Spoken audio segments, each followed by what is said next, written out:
Leksiyemizin davamı, hürmetli vatandaş. Bugünkü islağa 2021 yıl 4. ayının 20. günü. Vatandaşlarım, endeki mavzumunda Amerika armiyası Afganistan'dan çekingenden keyin Jungo Afganistan'a asker evatemdi dep ensiraş kerekmi? 5 burcaklık bina Afganistan'ın ilgilik hukuku hürmetke sazavor bo'lishi kerak deb ko'rsatdi. Mavzuli xabar 4. ayning 20. kuni Amerika ovozidan Xitoy tili programmasi e'lon qilindi.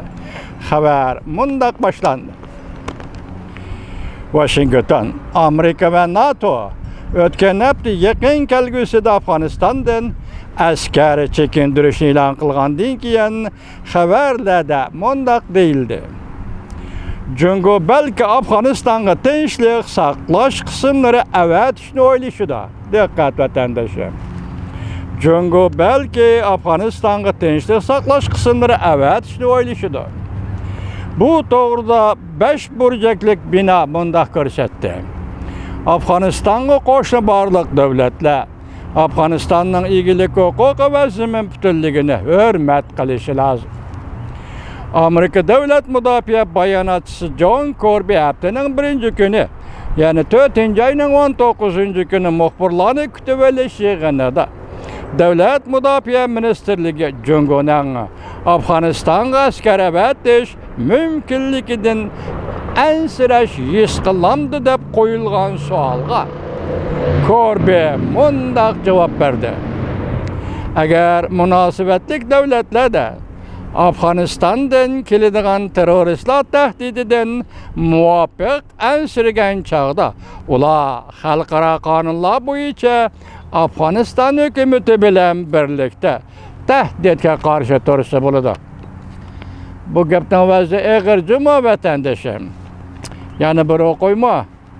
Agar munosabatli davlatlar Afganistan'dan keladigan terörist tehdididan muvafiq ansirgan chog'da ular xalqaro qonunlar bo'yicha Afganiston hukumati bilan birlikda tahdidga qarshi tursa bo'ladi.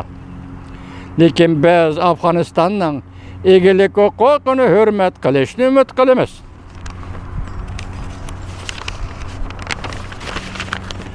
Amerika Qo'shma Shtatlari prezidenti Joe Biden bu yil 9. ayning 11 kunidan boshlab Afg'onistondan butkul armiyani Amerika armiyasini chekintiramiz deb ko'rsatdi.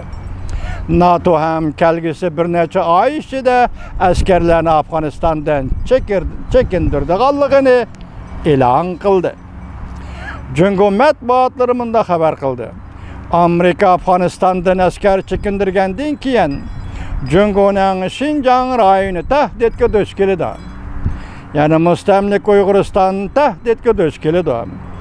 Jungoning Afg'onistondagi shirkatlari, shirkat xodimlari va mol mulki texmi zo'r tahdidga uchraydi. Shunlashqa Jungo Afg'onistonga askar chiqarib, tinchlik saqlash qismlari bilan vaziyatni muqimlashtirishi mumkin. Demak, Jungo matbuotlarining gapi qarasangiz, Jungo hukumati Afg'onistonga askar chiqardi degan. Ondan başqa Amerika armiyasining Afg'onistondan chekinishi Jungo uchun aytganda bir fursat. Jungo bu fursatdan foydalanib Afg'onistonni Jungoning iqtisod chambariga elib kiralaydi.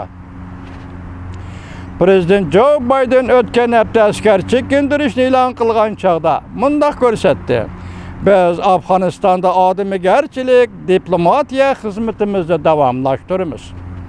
Biz Afg'oniston hukumatini davomli qo'llaymiz. Nurg'on kishilar mundaq ansirashdi.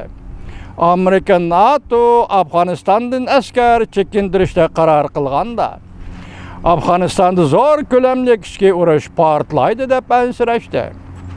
Joe Biden mundaq ko'rsatdi. Amerika va ittifoqdoshlar Afg'onistonda 300 ming kishilik harbiy qo'shin tarbiyalashni, qurollantirishni, bu qo'shinni qurollantirishni qo'lladi ham Afganistan hükümeti bilen Taliban kurallıkları oturusida tinchlik söhbeti ötküzüşni kolladı. Bu rayondagi devletler Pakistan, Cungo, Hindistan, Rusya, Türkiye hareket kollanıp Afganistan'ı qollashini chaqiriq qildi.